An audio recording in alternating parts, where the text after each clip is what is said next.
Wow, this is a big-ass mountain. Hey, Alex! Thank God we recorded that episode about rock climbing, huh? Yeah, we're basically pros now. Do you think the people up ahead have listened to it too? Oh no, they're falling!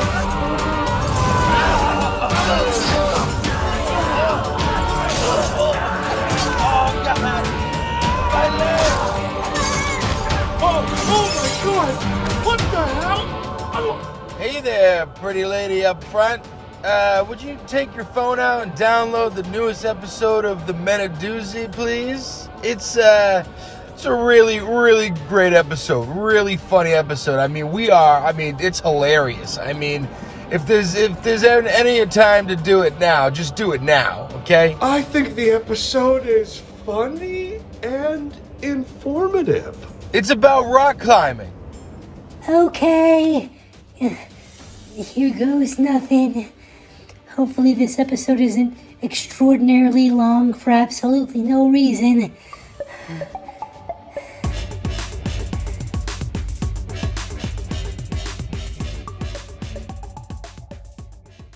Did you know that if you watch the Oscar-nominated film starring James Franco, 127 Hours Backwards, Yeah. it's the story of an amputee finding an arm in the desert?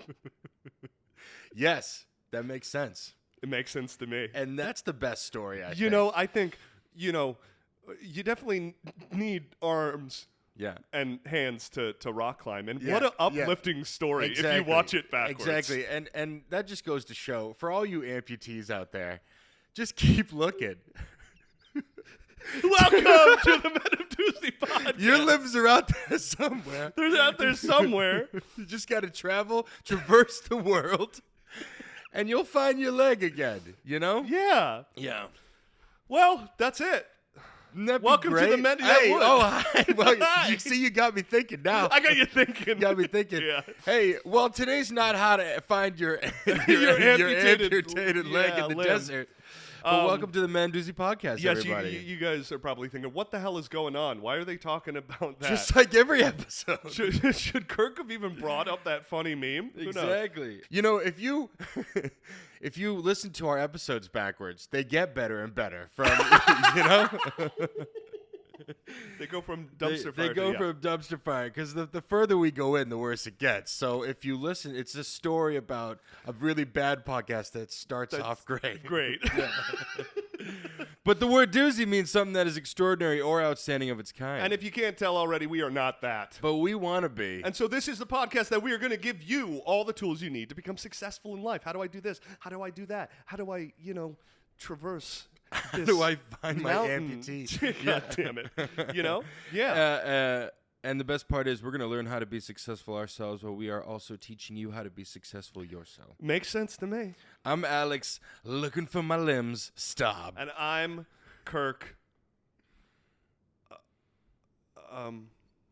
Solo? It's okay. You'll Koz? find your arm. Isn't there a movie? Isn't there like a documentary called like Solo or something? Solo? Like Finding Solo? Free Solo? Free Solo? Free Solo? Free Han Solo! Yeah, it's a Star Wars. It's a Star Han Wars? Yeah. It's Jesus. Harrison Ford rock climbs. Rock climbs at the age of 85. The age of 85. And we're all rooting for him. Yeah. Yes. Yes.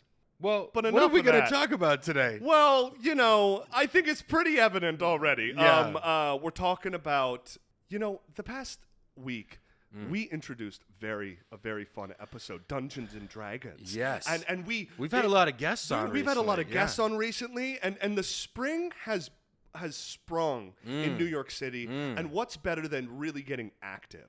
And one thing, we do some Finding sports. a limb? No, well, one thing that is very, very active, it is insane. It's I believe it's considered a sport, right? In some respect. Yeah. It is next level, and that is rock climbing. Wow. Now, rock climbing is, my gosh. It's a life or death sport. Life or death? Life or death. Well, you've seen those videos where those people will traverse a vertical wall with no attachments attachments, and it's hundreds of feet in the air, and you know they make it to the top like it's nothing. It's one of those. You slip and fall, you're dead. It's one of those. I mean, you have got to have a thirst for adventure. Yeah. You have got to have And hate your life. Hate your life. No, I think you gotta have that adrenaline bug, because I have no doubt, like, it's even, to be honest, I have done just in those like gyms, tried to rock climb. And I feel like I'm fearing for my life just on the bunny hill version. I'm like, my whole body is tensing up. I'm like, your legs are still on the ground. My legs are still on the ground.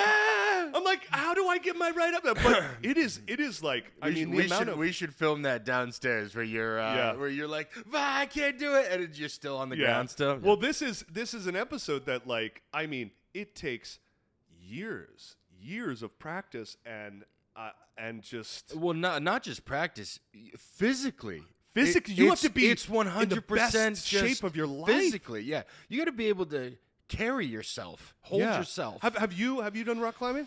I have done rock climbing back in the day, in Boston, in the Boston years. I used to go to this place called Boston Rock Gym.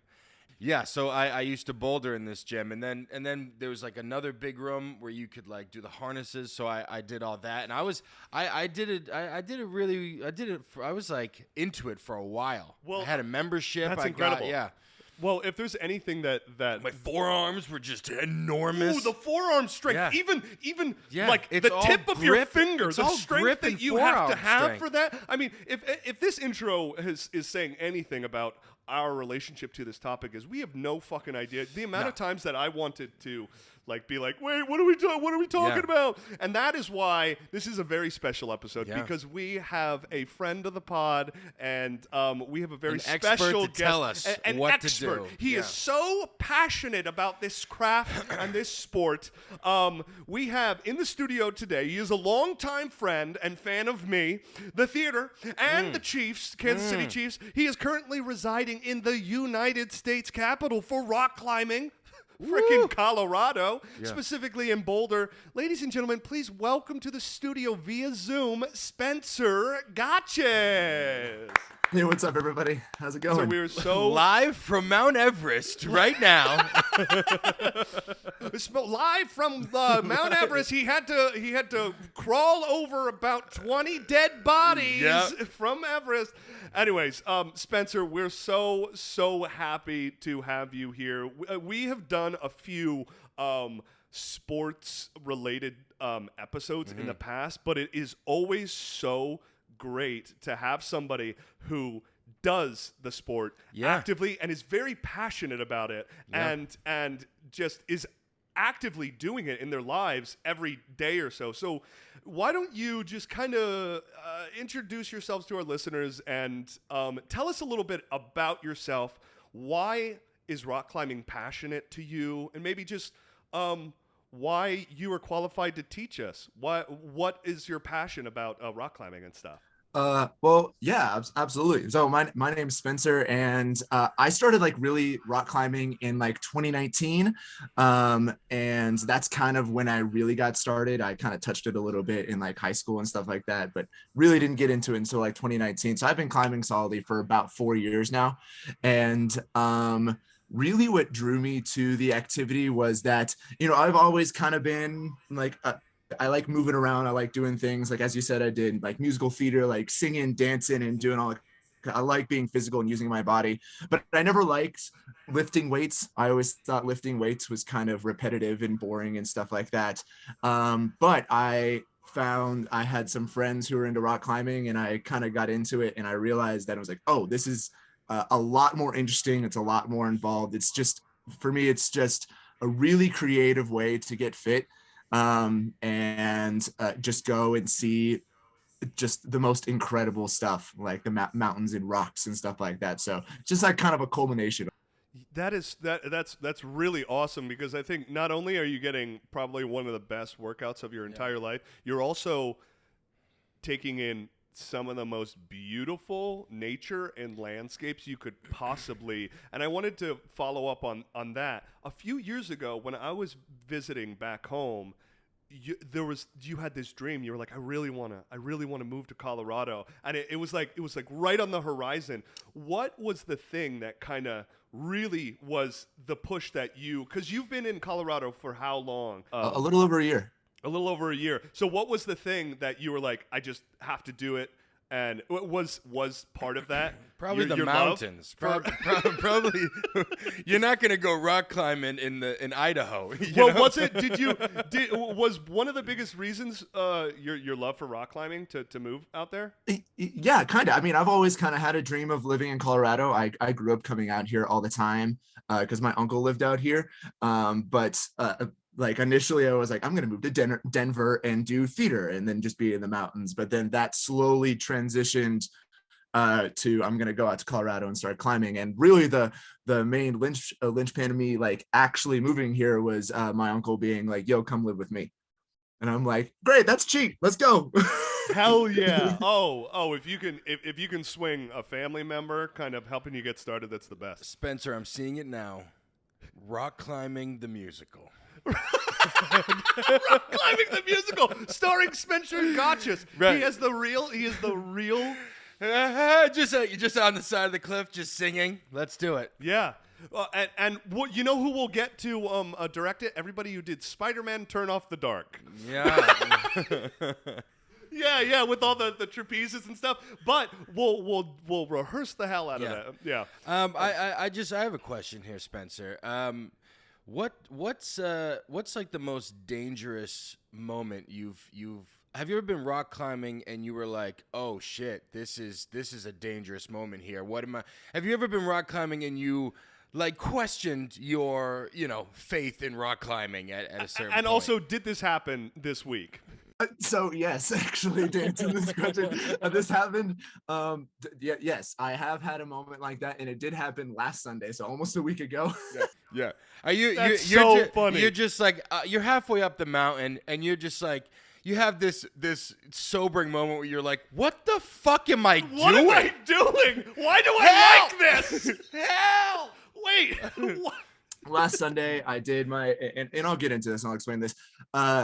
Last Sunday I did a trad multi-pitch climb, and I got to a point in the second pitch, so I was probably like a good 250 feet in the air, and I was placing my own protection, so basically the thing that was keeping me on the wall, and I accidentally went the wrong way on the climb, and I ended up climbing something that was a little bit harder than I expected, and it was rated R, which means that the protection is very bad.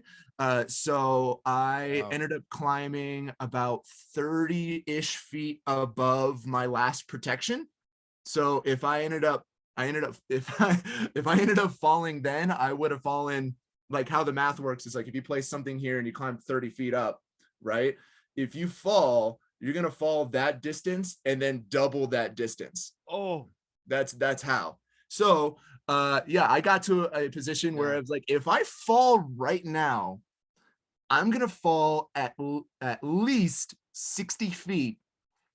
And I'm 200 plus feet up in the air in something called on something called a cam, which I'll show off later, which is something you just shove in a crack and you just kind of like hope it stays. Hope it stays. Spencer, the most terrifying part of that whole entire story you told just now is the fact that while you're scared for your life, you're doing math. Yeah. You're like, oh shit. How much could I fall? Yeah. But I think this is a great place to just jumping off point. Yeah, listeners and viewers, Spencer has provided us with the top 5 tips on how to rock climb. This is going to be straight from the source. He's been doing it for multiple years. He's passionate about it. Yeah. And so we're just going to jump in. Let's learn how to rock climb. Let's do it. We're at the base of the mountain. Let's do it. The top 5 tip is climbing is a full body and brain exercise. Make sure to use everything at your disposal. With climbing, you have to use every single muscle all at once. That is so terrifying. Every muscle all at once. Your arms, legs, fingers, abs, back, pussy, crack. But you also have to use your might to figure out what you were climbing and keep your cool. This is wow. It is a mind, body. You're solving a puzzle kind of as you're going up the mountain, because if you're like, right? Okay, if I use my thigh muscle to shift this way, it's basically like how, from what I remember, you're kind of just like shifting your weight into like different like positions to like kind of support yourself. So you are kind of like Spider-Man going up a mountain, but like in some weird like. If you shift the wrong way, like your entire body weight has to, like your fingers have to hold like your entire body weight at some point if you like miscalculate like how to go up the mountain there, right? Yeah, absolutely. It's exactly what you said. You have to use basically your full body and full brain. So it's like you are not only keeping tension of everything you're at your disposal, you're keeping in mind of your balance, you're keeping in mind of where the route is going and where your gear is, but also like being able to like look at something and be like, oh, that's where you go, or like, and how you're going to get there. It's like everything, every route or every problem is a puzzle. And you can either solve it on the ground, try to solve it on the ground in your head, but you never really get to figure it out until you get on the rock itself. And you're just kind of in the middle of it. One thing that this is making me think about, I mean, distribution of weight, using your whole body, maneuvering and stuff, and balancing it all out, because it completely changes how you have to climb up the wall depending on what is available to you. Yeah. How does this change? I know we're going to probably get into it in the later tips. How often or how much does this change depending on whether you are bouldering or you have your harness and certain things? Like, because you were saying earlier, like your protection or whatever, you basically have to boulder up a little while before you even put something in. Is that correct, or right? Yeah. And so to answer your question, there really is no difference. There's like a very slight difference, but it's all the same. So with from my experience bouldering, you have to use technique a lot more, and it's a lot more strenuous, and it's a lot like quote unquote more difficult, because you're so close to the ground that climbers kind of come up with the most insane stuff, because they're like, oh, you're not in a life and death situation. So I'm gonna have you like hold on to like your fingertips and then swing your feet out to the left, and you're gonna be parallel to the ground and do some like crazy stuff, because they're like, you're close to the mat or to the ground, and you're relatively more safe. Granted, if you're outside climbing on real rock, there's always chance for injury or and all this kind of stuff, but there's a lot more like freedom in the acrobatic side of climbing, where in sport climbing or trad climbing, what I do when you're climbing 50 to 100 feet in the air, it can get really difficult depending on what the grade of the climb is, but you're not doing like, for what my experience so far with sport climbing, you're not doing crazy like acrobatic swings or jumps or doing anything like that. Gotcha. Yeah, because I've seen so many videos, and I've seen you even see people like climbing on the rock wall at like gyms, and it's like they're hanging upside down. Yeah. And they have to like woo, and like it's yeah. I respect people's commitment and their body's ability to do that. It takes so much strength. Yeah, and you don't, like, when I was bouldering, you don't realize like how out of shape you are until you actually just get like 2 feet off the floor, and you're like okay, you're in the first position, and you're like, all right, I just gotta grab this next rock, and you're like, I'm like, oh Jesus, I'm good. First off, it's not just a boulder. It's a rock. It's a rock. That is one of our posts. That's our meme post. Yes. No, Spencer, I just wanted to say that also, like, I'm belay certified, so. So this episode's more for Kirk. You know what I'm saying? Oh yeah. And when was the last time you got belayed? I climbed my kitchen last night looking for a snack. Okay. Well, this is awesome. I had to shift my weight on the stove to grab the goldfish. I was hanging on to one of the drawers. Yeah, and on my way back to the couch, I found a foot. There you are. There you are. There you've been. Yeah. Well, this is a great start. Let's keep it moving to the top 4 tip. All right, let's keep climbing. What are we? Let's keep climbing, baby. We're at like 50 feet now. Okay? Yeah. We're at like 50 feet in the air. We're about 50 feet. How tall is the mountain that we're going up right now? If we were novice. If you're a novice, probably like 20 feet. All right, so we're at 20 feet. All right, so now. we're at 20 feet. We're gonna keep going up. All right, let me shove something in the crack and hope it sticks. Let me shove something in the crack and hope it sticks. Okay.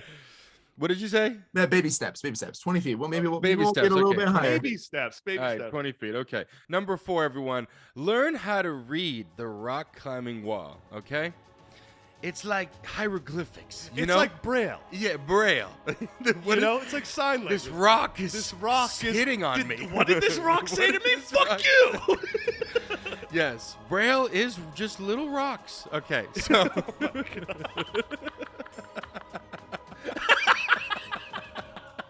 Braille is just little rocks telling you to. Braille is just little. Yeah. Braille is just little rocks. Some of those rocks are like, yeah, keep going. Yeah. And some of those rocks are like, you're not gonna like it up there. Yeah. Meanwhile, I'll probably get canceled by the blind community. Who knows? Hey, it's not just a boulder. It's a rock. Number 4, learn how to read the rock climbing wall. Every route, problem is like a puzzle, and you have to figure out how to solve it. Half is knowing what kind of holds you are dealing with. Half is how you get to them. Hold. Yeah. What is the definition of a hold? Just like a specific. Yeah, a hold is anything that you kind of grab onto. Yeah. And there's different styles, right? So there are different names to different types of holds. So there's crimps, there's slopers, there's jugs, there are like side pulls, there are like and those are kind of like the main few. The first one was Crips. Crips, right? Bloods, right. So the Crips, the Bloods. Rock climbing was invented by the Crips and the Bloods. Wait, so the rock climbing community has spent so much time with rocks and bouldering and mountain climbing that they have named certain formations or rocks holds. Yeah, they named certain kind of like indentions in the rock. There's also like pockets ones that I forgot. Pockets are great. Mm-hmm. So yeah, every single like indent in anything that you can hold on to has a name to it. So the first one I said, crimps, right? Crimps are the kind of holds where you hold on basically by your fingertips.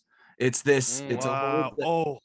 Yeah. So basically, and it could be at any size. I'll hold on to crimps that are like half a pad. So like here's where it ends, or it could be a little bit bigger. But yeah, a crimp is basically anything that you hold on to with your fingertips. Jose, I hope you're showing his video, because that is so, seeing that is terrifying, because while you're holding on to that, your abs are the most engaged they've ever been in their life, probably. your forearm and your abs, yeah. Because you're like up top right. Oh my gosh. See, I've been doing this.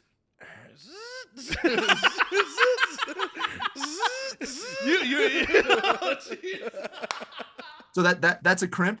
And then you move on to the exact opposite of that, which is called the sloper, which is basically you kind of don't have the only thing you grab onto is basically your palm. Like if something is how do you grab onto something with your palm? That's it. See, look at that. He's like hollowing it out. Yeah, so it's like it could be big or it could be a little bit smaller, but something that doesn't have like a hard edge on it that you grab onto. So you have to basically rely on the friction of your hand. Everybody's like, all right, everybody show me your hands. So you have to like rely on the friction of your hand. So it's all about basically surface area, trying to get as much of your hand on it as possible, and then just using pure like the friction of your hand to get up, like to pull up. So let me it's mentally you've got to, when you're up on the wall there, right? Solving the puzzle. How long would you say it would take you to like do? What's like the longest time it's taken to go up a mountain there? Of course, you've graduated to Because more. if it's like 45 minutes, that's a 45-minute straight workout of like every piece of your body, your brain.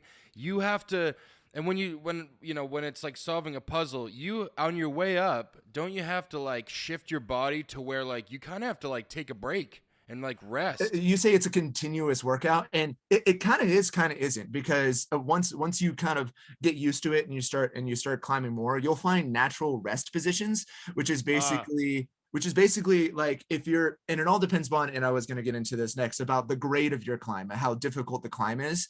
Every route has like a grade on it, and bouldering and sport climbing trad have two different grading scales. And the easier the climb, the easier it is to kind of find like places. Like sometimes on that big climb that I was talking about that I did last Sunday, that was a 5-6 was the kind of the grade of that, which is relatively easy. Like it's really moderate, relatively easy. So there's a lot of times where I was like, cool, I'll get my hands up, pull up, and then I could just stand. Yeah. It's like standing on the rock, and I get to look around and it'd be like, oh, this is where I need to go, or I need to place something here or something like that. So there's a lot of routes like that where there are natural rest positions where you just get to kind of stand. Or if there even isn't, if you get to a better hold, like you get to a jug, something that I didn't bring up yet. Jugs are basically something you get to hold on to. Jugs. It's like the best thing you get to hold on to. You just get really nice jugs, and you really hold on to those really tight, and you just like, it's just, you could stay there forever. It's just really comfy, and it's just like really nice jugs to hold on to. Spencer, this is so What is hard. it with every guest about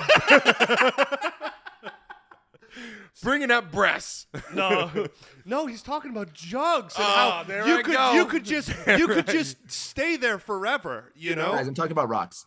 Right. We're talking about rocks. No, everybody. See, I Come did on. it again. I'm Come sorry. on. This is We're obviously talking about jugs. rock climbing. So if you get to a jug, Right. you could just like kind of hang there, and you shake out one hand. You're like, Yeah. and then you can shake out this one. That's usually, Right. yeah. Switch hands. Shaking out your jugs. Oh boy. Yeah. This is my favorite part about this tip is that you are giving us the literal hands-on of what like you need to do for these specific rocks. It's very, very, very cool. And it's funny because you when you are climbing the mountain, and you're looking at different rocks, you have different names for like different rocks and like terminology as you're going up. So as you're climbing, you're like, I don't like the jugs on. I don't on like that jug. I don't like that crip. I don't like the jugs like on that. Yeah, I don't like the how do I palm this? Yeah. Absolutely. It's all, as I said, like how I said, it's learning how to read the rock, and it's different. Like going from, if you're starting climbing, you're kind of starting in a gym, or like you might be starting in a gym, you might be starting outside, but most people start in a gym, and in a gym, it's all color coded. So you're like, I'm climbing this route. All these holds are red. So I'm going to climb the red holds. And so there's even reading in that of like, oh, that's like that kind of hold, and that's kind of how I'm going to climb it. But once you get out into the world and you climb on rock, nothing's color coded. Yeah, nothing's the only thing you have to go off of is chalk marks of where past climbers have been. You could see like, oh, someone grabbed onto that because it has chalk on it. So you're like, I bet that's a good hold. But sometimes you get to a point where you're like, you try things out. You're like, that kind of looks like a good hold. And you reach up and you grab it and you go, nope. Yeah, no. Have you ever, Spencer, ever reached for something and taken a hold of it and, well, like you said, you were immediately like, nope. Or like, maybe have you ever experienced something like you go for it and then something falls or something? There's so many times where I was like, I find a hold. I was like, I think this is going to work, or I'm going to try this, and then my hand just goes clink, and it just like either slips off or it. Wow. And you're 200 feet up, and that's probably got to be the scariest moment there. You got to I've luckily not fallen on any of my multi-pitch climbs yet, so fingers crossed. I think this is a good moment to just say, listeners and watchers, Spencer, I've known you now for about 8 years, since I think like December 2014, January 2015. And ever since I known you, Spencer is absolutely jacked. He is. Show us your forearms. You look at Spencer and you're like, the first thing you probably would think is, that guy rock climbs. That guy rock climbs. That guy, yeah. No. Well, I also wanted to say, in the vein of us talking about rocks and rock climbing, we are also drinking The Rock's tequila right now. This is just, the Terramana tequila. This is all Celsius. with Celsius. Celsius. Listen, sometimes we need that little perk up, okay, There's Spencer? no way we're not getting this mountain up. We're not getting up this mountain. There's no way that we're climbing this mountain without without tequila and a Celsius 200 milligram caffeine drink. That's the most New York thing I've ever heard. Anyway. Yeah. Well, Spencer, Yeah. this is usually a time during mid-episode that we take a quick break and we shout out our socials. So we're about what 40 feet up, so maybe we should take a break on the rock. We should take a break on these jugs. We should take a break on these jugs, and we'll see you after the break. Welcome to the break. I hope your hands and your body are getting relieved as you rest on these jugs that you just found. I know me and Staub are. Guys, this is the mid-episode break where we just kind of shout out all of our socials. As you all know, please, this is a great moment to hit that like button, to subscribe to our YouTube. Squeeze those jugs. That really, really goes a long way. Instagram, all audio platforms. All of them. Literally all audio platforms. We're on all of them. Pandora, iHeartRadio, Yep. Whatever you're listening to, look for us. Find us out, you know? And guys, as you all know, Instagram is where the party's at. It's where all the content is. You can see all of our memes, all of our episodes. It's where our links are. And also, it is a place where you can find our trailers that are expertly edited by our good friend and editor and doozy. Editing guru, okay? Jose. He's like the rock climbing expert of editing, if that makes sense. And so this is the time that we like to take and just ask Jose, how are you liking this episode? Have you ever been rock climbing? Yeah. Episode's terrible. I used to go to Brooklyn Boulders to Boulder. It was really fun. I'm belay certified. This episode is an hour and 20 minutes, which is probably an hour and 19 minutes too long. Get back to the episode, guys. I'm picturing like him climbing to the top of this mountain just to like throw his computer off the cliff to be like, I'm done. I quit. I love if you've been watching, the break episodes, watching Jose slowly descend into madness editing this podcast has been great. Because some days he's really into it and he's having a blast, and some days he's like, he's like, how's this episode going? And he'll be like, I don't care, just hurry up. Hurry up, finish the episode. Yeah.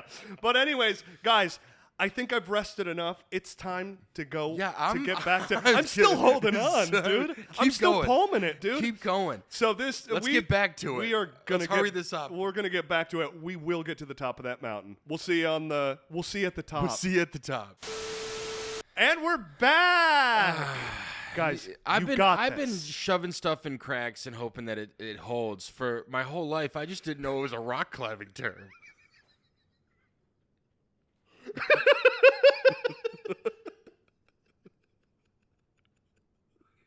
I've been rock climbing my whole life.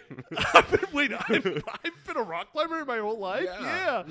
But guys, we're gonna jump right in to the top 3 tip that Spencer has provided with us. I'm looking forward to this tip because we're gonna get some visual examples. This top 3 tip is know about your gear and how to use it and how it works. There are multiple types of climbing, which I didn't know. Sport, trad, ice, bouldering, urban, tree, etc. There's even more than the ones that are listed. Understanding what you need with you when you get to the wall is very important. Yeah, because Wow. So There's so many different types. have you climbed a tree? I have not. Well, I mean, I've climbed a tree as like a kid, but that was referring to like there are professional tree trimmers out there that use a lot of the climbing techniques and ropes and harnesses and stuff like that, just like I do. Tree climbing, but also I've seen videos, but like ice climbing. That's when they got like the ice picks and the ice shoes and like. Now you're rock climbing. Now it's all rock climbing, but it's like negative degrees. Yeah. People really hate themselves. Yeah, oh yeah. And unfortunately, I don't have any of that. I have not done any ice climbing, so I can't speak you on haven't? the subject. No, it's something that I eventually will do. Probably maybe next winter. I might give it a try. So Spencer, yeah. what is predominantly out of the ones that you have listed? What predominantly is the rock climbing that you do with like by yourself or even with your crew, your crew of friends that rock climb? So I primarily sport climb. I am now dipping my toe into trad climbing, and I have a pretty big long history. Like I've bouldered my entire climbing career. But right now, I would say I'm a primarily sport climber. What differentiates them, sport versus trad? Let's get into it, baby. Let's get into it. Yeah, and then I love it. Yeah, and then just like go through all your gear with us. Walk through all the gear that's needed. Please. We would love to see what gear you have. So actually, I'm gonna start with bouldering because that one is the simplest one. The only thing really you need for bouldering is yourself. A climbing shoe, which I have an example of a climbing shoe right here. Oh, yeah. It's a very specific type of shoe for climbing. It has some rubber on it. This one in particular is very stiff.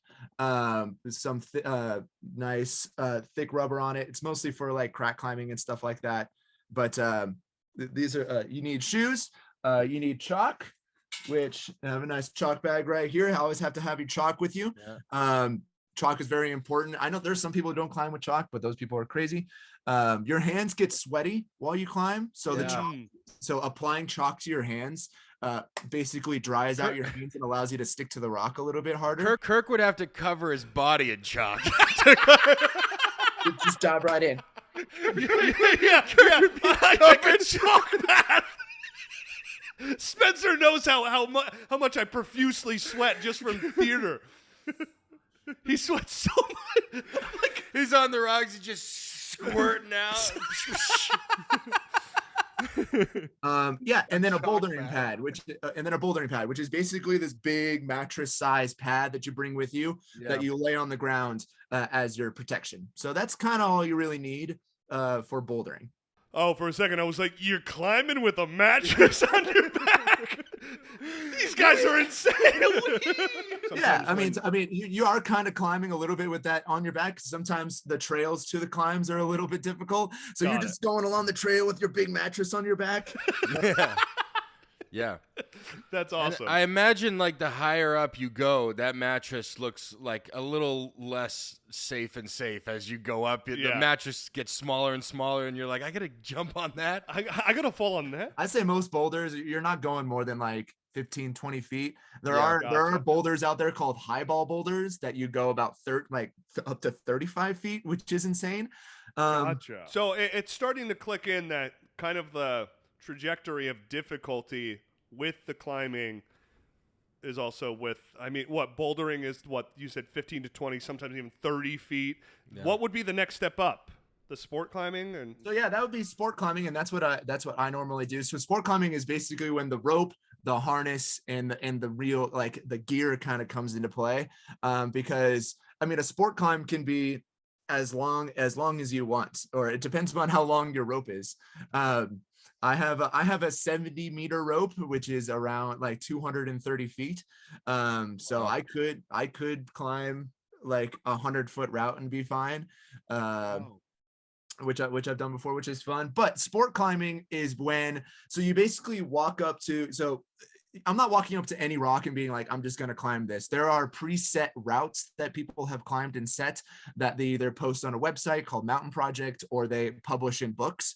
And I basically go up, and in sport climbing, there are bolts in the in the rock. So basically like these little metal rings in the rock that tell you basically where you go, and you climb to some anchors, which is 2 bolts right next to each other, either with chains or rings or mussy hooks on it that you hook into and then lower back down. So in that instance, somebody has already stuck that into that crack and knows it's gonna stick. Yes.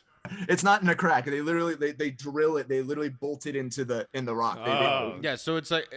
Yeah, so it's a little more safer because you know like where to go rather than just be like, is this safe? Is this good? Yeah. Like when people are rock climbing like that, you know, route. It depends on where you're from. It depends on where you're from. from. The route. So your route, kid. The route, kid. So say you're going up like a path, and there are people obviously. Like, how tall are you?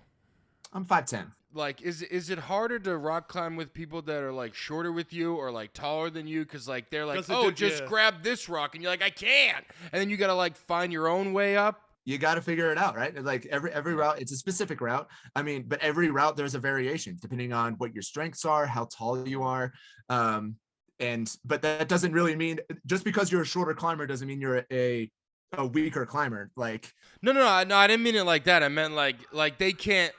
They can't do the same path. Like everyone's got to kind of do their own path. They have to do things a little bit differently. Something that I can just like reach up and grab, they have to maybe jump a little bit or get their feet higher or to just try something different. Yeah, but I also did mean that anyone who's shorter is weaker. Okay.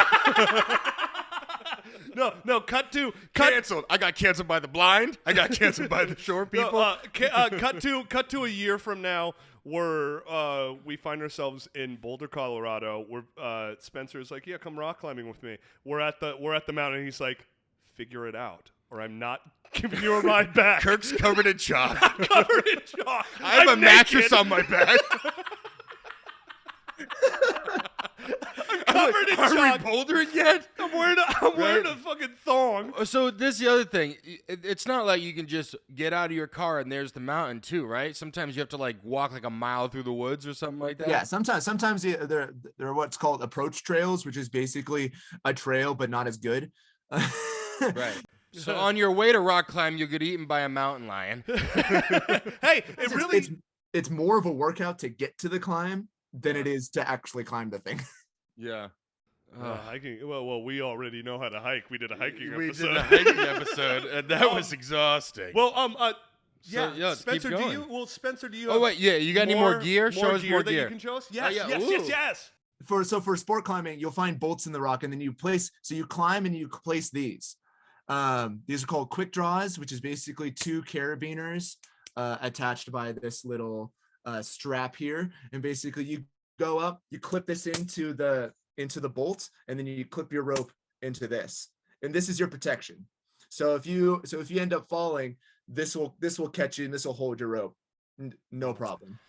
It's crazy the types of things we just put our entire lives into. Yeah, you know? we put all of our faith into clip. That's it. Clip, and that's rope. it. And you I trust that. I mean, this is a little too, like, I can even talk about the kiln. Like this will hold you. This will hold like thousands of pounds of. Wow, that's crazy. So what is the? I guess so. There must be like an industry standard, like elite mountain climbing accessory, company. Is there one or a few that you specifically use that you would recommend to listeners or whatever if they want? I mean, it depends. Like my shoes are La Sportiva. My quick draws, these are Black Diamonds. The cams that I use are Black Diamonds. So yeah. Do you use the same clips for like each path, or like do you use like different gear for like different like stronger gear for like when you're like going like higher up, or like? No, it's the same. It's the same thing. Stuff. You basically can bring a bunch of these. Like when you find the route, it'll tell you. Sometimes it'll tell you like how many bolts there are, so you know how many of these you have to bring. Yeah. So yeah, it's the same. You just bring this and you just like clip it all in. So that's sport climbing. That's what I'm going to do. Yeah. And then you said you do trad. So I'm dipping my toe into trad climbing, which is kind of like sport climbing, but instead of having a permanent bolt there that you're going to and clipping into, you have to place your own protection.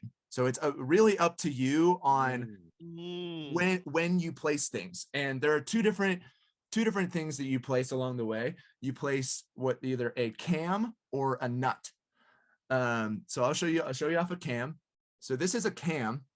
Whoa. So this is a thing this is what I said, the thing that you just stick into a crack. It's like an automated thing. So you basically go up to, you find a crack, and these come in all different sizes. You go up to a crack, you draw it back, and you stick it in there, and then you let it go. And basically that friction of these two sides will hold into it, and you can fall. If you set it correctly and have like the right amount of friction on each side and the shape of there's a lot of things like safety things just to like making sure that you're setting it right. But yeah, you can kind of place this in here and you can fall on this all that you want. If you set it correctly. If you don't set it correctly, it could pop out. Just pop out. Oh. And at 250 feet, you have to make those calculations like precisely. You don't want to, you can't put it in a weak crack at 200 right feet. Well, yeah, you have to be educated on like the state of the rock and if the crack is like good enough and all this kind of stuff. But I mean, even if you're tired and you're trying to place gear and you're like, no, that's not working, you're just going to get more tired. So sometimes it's even better just to kind of place things and go, that's good enough, and then just keep going. Yeah, you can't. Yeah, you can't. It's almost like you can't overthink it. Well, it's kind of. Whoa, look at this. Whoa! You know, I've got the same one right here. Whoa! Holy shit! There's different sizes. He's and a shit. goddamn dentist. Yeah, I was like, Look. There are multiple different sizes of all this kind of stuff. wow. So Spencer, when That's you're climbing cool. up, do you have like a freaking like Utility workers, belt? a utility Yeah. belt of sorts? Pretty much, yeah. I mean, I like to bring up doubles. So of all Wow. these, Yeah, you need I like like 10 of those, right? of all these sizes. Yeah. And Whoa. there's a lot more sizes. I like to bring 2 of each. Wow. But yeah, I mean, it depends upon Kinky. who you are and how confident you are. You can bring less gear with you if you're a more confident climber. It just all depends. Me starting, I like to kind of bring as much gear as possible, so I have a lot more flexibility and I can place a lot more. You think those are crazy? I'm going to show you these.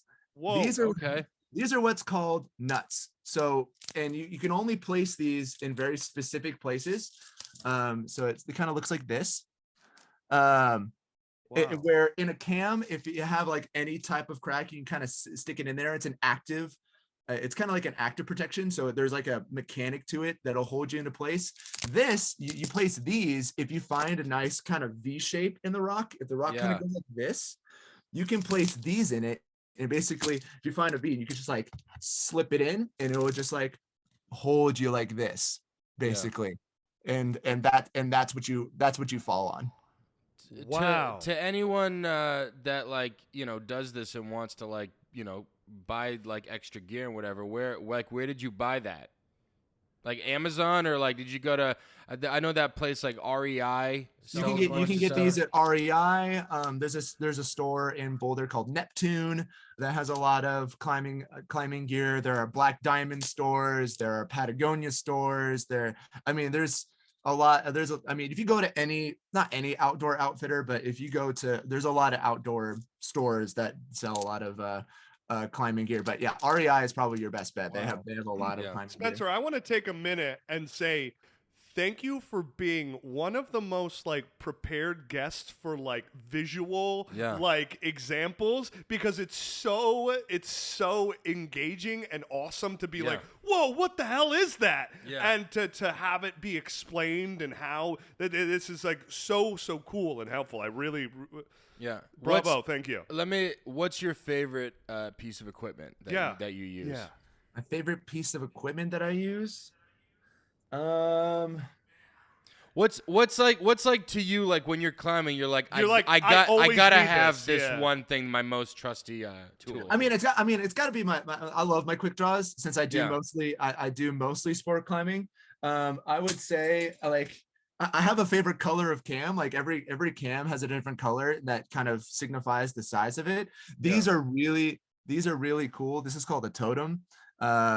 This this is so cool that you can actually probably only fit half of this. So if you basically put half of this into the crack and you can get a good hold on this will hold your entire body weight.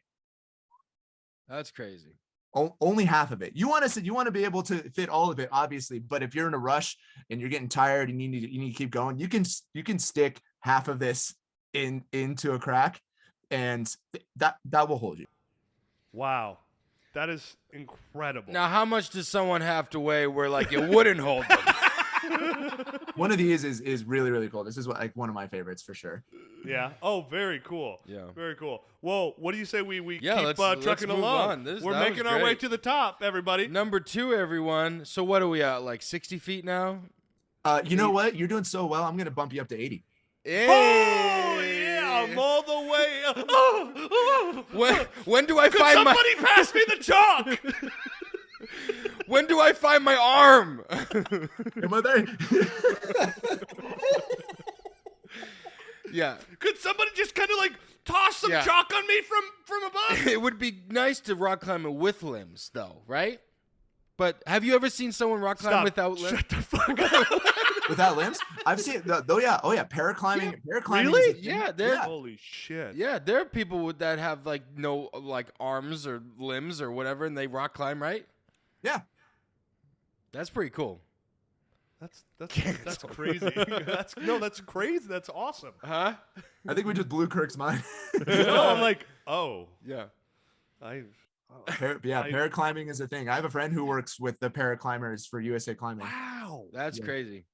Wow. That's incredible. That's the definition of like feeling empowered there when you climb a mountain with no arms. A paraclimber. That's badass. A paraclimber climbed 100 foot.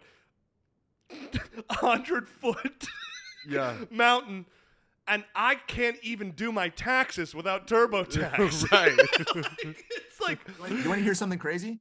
Yeah. So probably the hardest big wall route ever climbed is called the Dawn Wall. It's on El Capitan in Yosemite Park.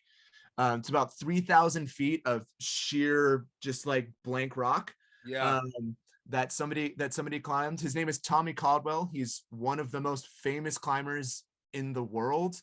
And he climbed that route missing a finger. Whoa. Wow. That's incredible. There's definitely a few. There's movies. There's also documentaries out there on famous climbers who have taken on huge mountains. Is there any specific ones that come to mind that you're like, if even if this is just somebody who's like, what was that documentary you said? Is it Free like Solo? Free Solo or whatever? Are there?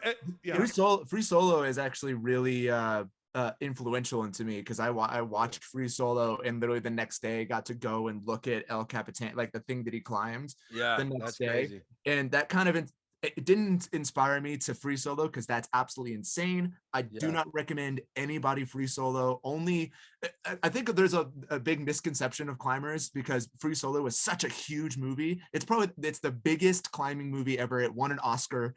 And it's probably the thing that I would say the everyman knows about climbing is free solo. So whenever I talk about climbing, people go, "Oh, do you free solo?" I go, "No, absolutely not. I don't want to die." No. There's only, I would say, less than 1%, 2% of climbers actually free solo. So what Alex Honnold did, the guy who climbed El Cap, no one's ever done that before, and I don't think anybody has repeated that. And so what mentality do you have to be like, I'm going to climb this, no rope, no nothing. I'm just going to do this. He probably got divorced, left the courtroom and was like, I got nothing to lose now. Let's go. She took everything. I'm going to free solo this. It's actually the exact opposite. He free soloed that and then got married. Oh, yeah. Well, if you could do that, well, then if somebody says, "Hey, can I buy you a drink?" I'd be like, "No," and then he'd be like, "Well, I don't know if you know who I am. I don't know if you know who I am." He free soloed that mountain and was like, "You're my wife now. You're my wife." If you guys want to know really just insane documentaries, I recommend The Dawn Wall. That's Tommy Caldwell's project that I was just what's talking it called? about. The Dawn Wall. Dawn Wall. DAWN Wall. Yeah. Free Solo is absolutely incredible. If you've not seen Free Solo, I don't think I've seen it through. We should I watch haven't- it. yeah, that would we be should cool. watch That'd be that. cool. We should watch that in the movie theater. That'd be crazy. it inspired me. Like, I want to do big wall climbing, and that movie inspired me to do that. Yeah. Obviously with gear and rope and all the safety that I need, but I want to climb big walls like Alex Honnold. And then third, this is probably one that people might not have heard of. It's called the Alpinist. And what that guy does is even more insane than what Alex Honnold did. He did El Cap, which is insane without a rope, but this guy does alpine climbing and ice climbing and mixed climbing also without a rope. And it's absolutely insane. And like Alex Honnold, he studied the route for years and years and got every single move down, so he was very confident in it. This guy would look at a mountain and go, I'm gonna climb that, and then just kind of go and just figure it out along the way. Crazy. The only time I've ever rock climbed is in the Tomb Raider or Uncharted games. Okay, and that's fine by me. And even then, it took a couple tries. Yeah, and I was still sweating. I couldn't keep the chalk on me, guys. I think we should keep moving on to the top let's two. keep moving. This is great. Number 2, everyone, get out there and make friends. All right. Climbing is a very sociable sport. Getting to know people in the community is very important to make yourself a better climber.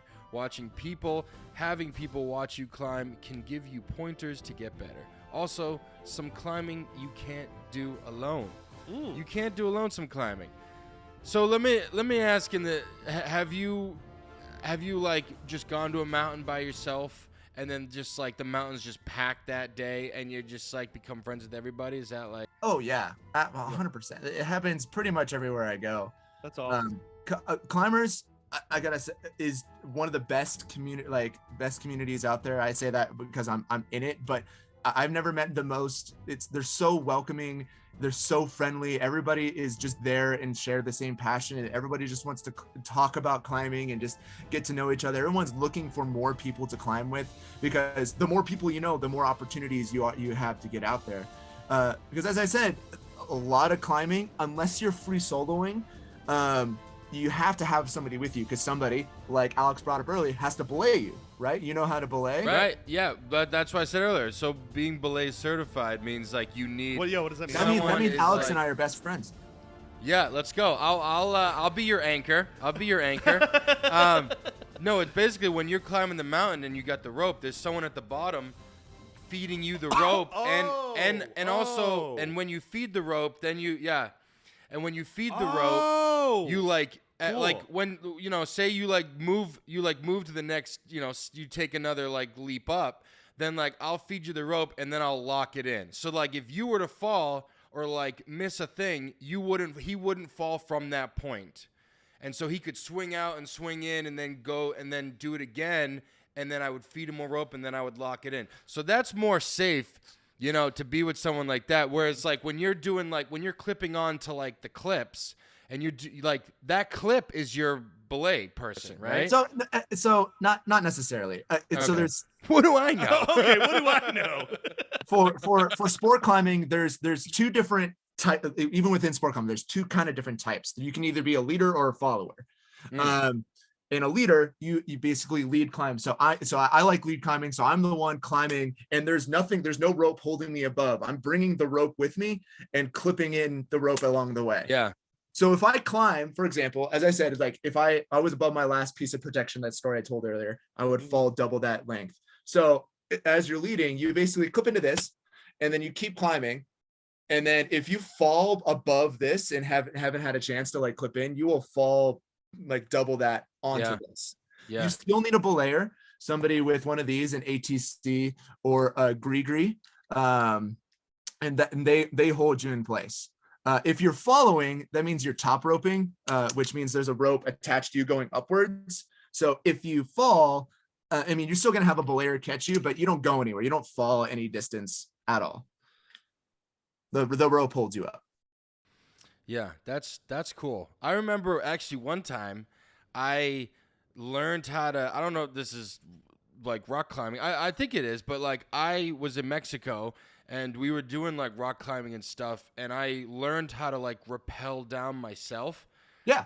And so I was like, I was in charge of like the rope, and I like rappelled down like in some like like spy movie, like off of like a building, like rappelling down. It was and halfway down, I was shaking the entire time. I'm like, oh my god! Yeah. And the instructor was like, "You all right?" I was like, I remember looking up and like everyone in like the class was like up there because I was like the first one to go, and I was like, I'm like going down. He's like, "You all right?" I was like, "No, dude, I just shit my pants."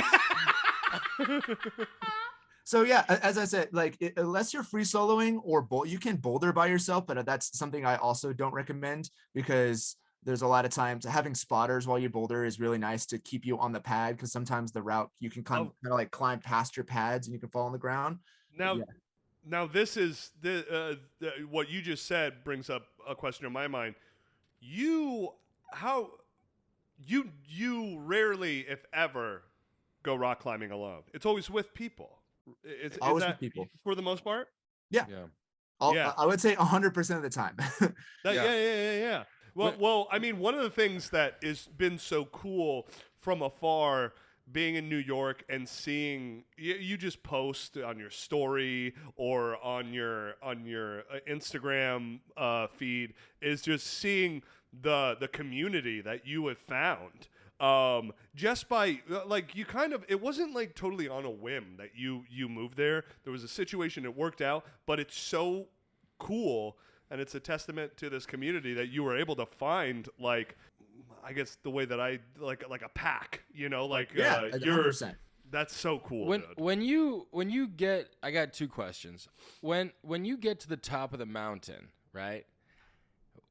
You just have to climb back down afterwards? You get to the top and you're like, all right, you eat a sandwich and then you go back down? You have a Cliff Bar. No. You get to the top of the climb. That's when you pull out your phone and take your pictures. Right. Of course. That's where the best view is. Of course. Right. So you get to what's called anchors. So basically, it's two bolts right next to each other. And as I said, there's multiple different orientations of anchors, whether it be like there's some chains on it or rings, or the best case scenario are what's called mussy hooks, which are basically these giant hooks in the rock that you just put your rope through. And then once you put your rope through those, you could just get your belayer like lowers you back down. Oh, right. Wow, that was dumb. You get. Do you always have a belayer? It's like, how do you get back down? If you're not free soloing, yes. Yeah, gotcha. And so that's what you do. You get to the top, and then you just rappel down. God. Yeah, you get lowered down. That's not technically rappelling, but you get lowered back down. You get lowered back down. Wow. That was okay. Now I got the right perspective on that. And then the second question is like, say the mountain is just packed there, and you're going up the mountain, and then everyone's kind of going the same trail. Like, is there like traffic on the mountain there, and people are like, hurry up! What are you doing? I mean, absolutely. And so nobody's really yelling at each other. And I'll cover that in the next tip. But no one's really yelling at each other. But yeah, absolutely. I mean, I keep bringing up this story, but if I'm behind Kirk and I just have a chalk dust, I mean that happens. Eyes. Like you look up, there's chalk falling down, and sometimes it could get a little dangerous. Like sometimes rocks come down. That's why you always climb with the helmet. Oh yeah, that's right. Always climb with the helmet. Because you never know if the rock's gonna get knocked loose and come flying towards you. But yeah, so that climb I did on Sunday, there was a party in front of me that was doing like 3-person trad, which is not necessarily normal, but it can happen. But it does like double the length of the process. Yeah. So I was climbing behind a party, so they would go, and then I would be able to climb the first pitch, get to the top of that first section of the climb, and then I just kind of like sat there and I belayed my partner up, and we just kind of sat and waited for this party to kind of clear off the second part, and then we started climbing. So yeah. So Spencer, you said it was a 3-person trad, so that means they're all connected. The person who went up first is making those points, and they're following and. Yeah, so basically that first person, there's multiple ways to do it, but how they were doing is that person climbed, set all the gear, and they brought up they had 2 ropes tied to them, and each rope was tied to their partner, two different partners. So so if they fall, the partners are going with them, basically. Yeah, kind of. I mean, a lot of the weight goes into the belay device, so the belayer won't move. But yeah, kind of. Wow. That's yeah.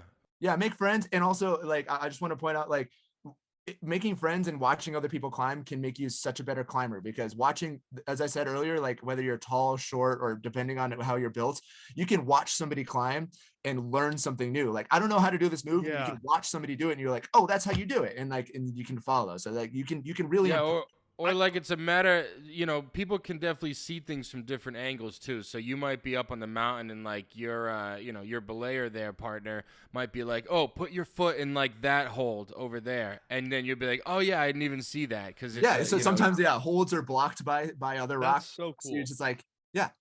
That's I think that's one of the coolest and most like universal things about what we do on this podcast is that when you're learning something, very likely some of the best learning that you can get is just by watching somebody who knows their shit or has experience doing it.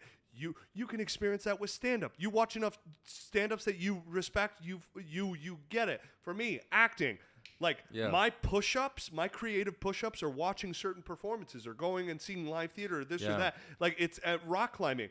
Seeing and being surrounded by these people who are as good or better than you makes you better. Yeah. I love it. So, everybody's friendly and making friends or whatever, but there has to be people on this mountain who are just, you show up and they're just assholes. There's got to be there's got to be those jerks on the mountain where, I mean, always there are jerks all over the world. So like there are obviously jerks that climb too. Yeah, obviously. But I would say to give credit to the Colorado climbing community, everyone that I've met in every single climbing place that I've been to has been just so nice and so respectful. Yeah, that is so awesome. Well, because you to do stuff like that, you have to respect. You have to have a respect for the climb. Yeah, so that's a great segue, Kirk. Oh yeah, it's the climb. Guys, the top one tip for how to rock climb is respect the rock and the activity. I'm good at that. I've done that many times. Staub is really good at not being he's good with it, getting the convo, and I'm like, okay, good. That's a great way. I didn't even look at the number. The top one tip is respect the rock. Yeah. And respect the rock and the activity. Guys, we're not talking about Dwayne. We're talking about the rock, the climb. Climbing is a very dangerous activity. We're spending a little bit more time on it just to talk about it. It's you against the world. Literally. Respecting the craft and the people who dedicate themselves to it gains a new level of appreciation. Also, making sure you leave no trace when you are at the crag is very important. What's the crag? So a crag is basically an outdoor climbing wall. Got it. Yeah. Got it. But the respecting the craft of it. Yeah. You have to respecting the people around you. Like, as I said, it's very dangerous, and as I said, you have to have a mindset. You're using your brain, and you have to sometimes you got to brave through a lot of things. So in that situation, I was really run out, and I knew if I fall, there would have been a bad situation. There was that party in front of me, and they saw me, and they knew I was going the wrong way because one of them did the same thing. But they told me when I got to the top, they're like, yeah, we saw that you went the wrong way, but we didn't want to say anything to you. Like, if we had told you that you were going the wrong way, you could have gotten in your head and freaked out and made mistakes and all that stuff. So they were like, all we wanted to do is cheer you on and tell you. Oh, that's interesting. It's like when I'm in It's like when I'm in rehearsals, and if an actor says you should do it this way, I say, shut the fuck up. Yeah. You're not the director. Yeah. You're an actor. So act. I'll act. Yeah. Don't freaking micromanage me. You can't be climbing with someone and be like, really? You're going to grab that rock? Really? You're going to grab that jug? You're going to grab that jug? Really? Really? No, but really? That crip? Really? I just related it to, you ever been scuba diving before? Not scuba diving, no. So I kind of related it to, we did an episode on scuba diving, and I kind of relate this to like scuba diving, where it's like you, like, you know, in nature, if you're being a part of like an activity, you have to respect the space, like in what you're doing. Like when you're climbing the rock wall, you have to respect where the rocks are, what you're doing, and the whole craft of it. And like when you're scuba diving and you're under there, like, that's not your world. You have to respect, like if a stingray goes by, you got to be respectful. You know, you're not like, hello, Mr. Stingray. Don't mind me. Yeah, exactly. I'm just here visiting. Yeah, you got to be respectful. You got, you know, an eel's like out like of this cave looking at you. You got to be like, I'm just passing by. I'm just doing my thing, you know. Have you ever, I guess speaking of animals, have you ever been rock climbing and you come across like a bird's nest, or like are there like lizards or snakes crawling up on the mountain with you? I mean, oh yeah. I mean, I've climbed a route where there are bats in the like there are bats like way like tucked in there, and they're like squeaking at me. They're like, get the fuck away from me. Get the fuck away from me. And you're like, I'm just passing by. I'm just passing through. I'm passing through. I've seen the bat is like, yeah. Oh really? Really? I thought I put a "Don't climb on this jug" sign out there. Where's Rachel? Where's Rachel? Yeah, I mean, yeah, I haven't. Birds stay away. They yeah. Bats are probably like the thing that I've gotten closest to. I mean, there's also like bugs and stuff like that. You of course occasionally see, but yeah, I would say bats is like the closest I've got. I've seen a couple like raptor nests. Raptors. Raptors. Wait. Velociraptors. Giant eagles. Oh, eagles. Okay. I thought this was some like Jurassic Park. I was like, are you in the Jurassic Park? Yeah. Wow. Yeah, it's just respecting the area and making sure that, I mean, you're just not you're not destroying it. Like you're respecting the rock, not putting things in the rock that don't need to be there. There's a lot more technology nowadays that you can, like, these cams are like a relatively newer. Like back in the day, they used to just hammer things into the rock, and that's really bad for it. You can damage it, you can scar it, and all this kind of stuff. I mean, we've learned to like kind of take care of the rock. Like it's there for everybody, and it's a beauty, and we want people to climb it. So it just, of course, yeah. So just respecting and like taking care of it is really important. Yeah. Spencer, is there something? No, I wanted to add on to that. I did a show where like we were like working in like the mines, and like when you're in the mines there, they're like if you like go to chip away at a rock, you could literally destroy the entire infrastructure of like the side of a mountain, and it could crumble. So like where things are, you kind of have to respect where they are in a sense, so that you're also protecting you're protecting yourself as well. Like if you grab a bad rock or something that's loose or it's really brittle or hollow, like it could break off, and it hurt you, it can hurt your belayer, it hurts the rock, Spencer, I want to bring up, because there's something with the topic of respecting the sport, respecting the rock, the climb, the activity. In my mind, it brings up amateurs or novices that are maybe being touristy, and they're like, oh yeah, let's rock climbing. Is there anything that you would say to a group like that who are like, yeah, let's just like do it, because it seems like they could get it's such a dangerous sport? Is there anything that you would specifically say to them as to prep or to just don't do it? Not don't do it. I want people to go out and climb. Obviously, would you recommend that people like do bouldering first, like in a gym, to like really build up that like tolerance? Or yes, and I would say go to a gym first before you go outside.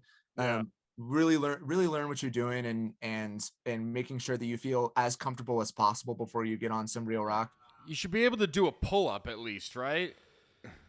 And pull-ups I mean, being physically fit is like number one. If you can't tie your shoes and you want to climb El Yunque, I would say mostly just know what you're doing. Is like all these tips I've given, knowing your gear, knowing what you're doing, knowing what you're holding and what you're looking for, it is all most important. And the other thing, when it comes to respecting the rock, and this goes without saying, like the last thing I said is like make sure you leave no trace. Like don't leave trash. Like you're gonna be Yeah. snacking and spending the day at the rock wall and stuff like that. Don't leave trash.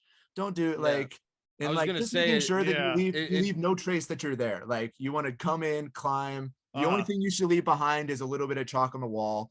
Yeah, so you just don't leave your stuff just like hanging about, because that just like it'll ruin Yeah, the ecosystem and all this kind of stuff. So it's really, really important. A lot of climbers are really big environmental activists as well.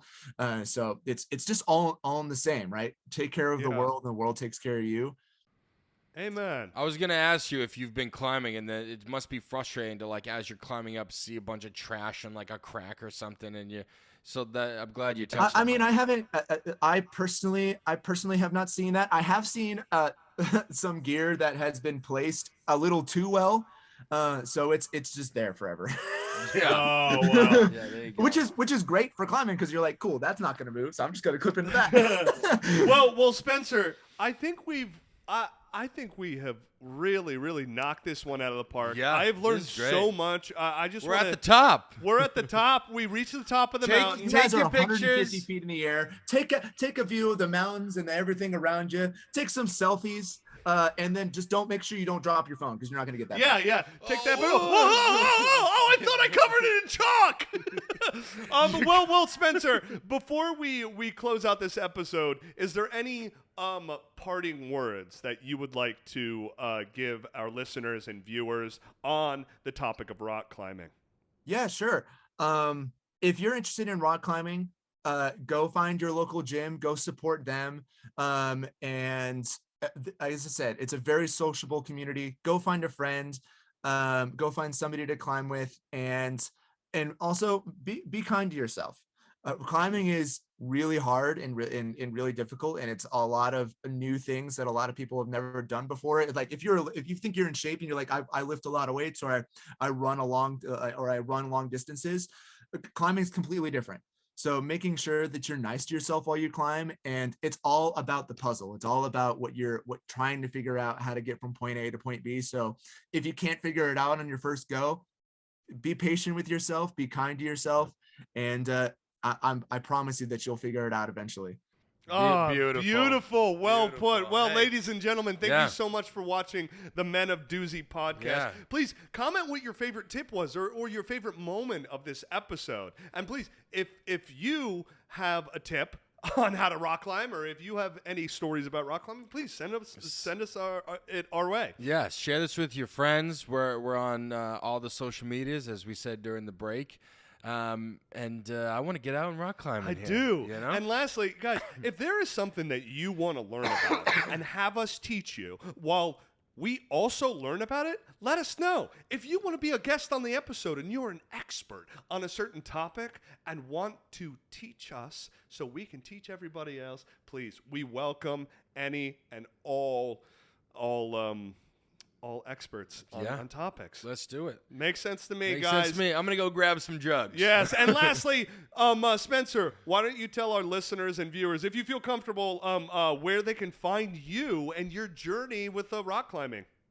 Sure. I don't necessarily consider myself a good social media artist.